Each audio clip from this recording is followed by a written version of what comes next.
Alright, what's going on, everybody? It's Brandon here. Here's our test right here.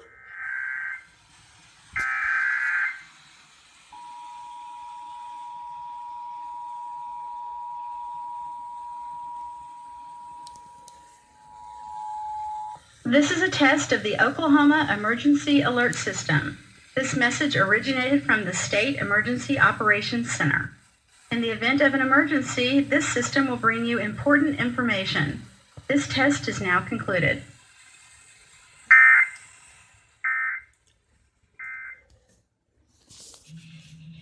And I guess that's it. Getting real pissed off because they're not using the old one like they should be, but shit happens, I guess. I'll have a video for you next month. I'm out.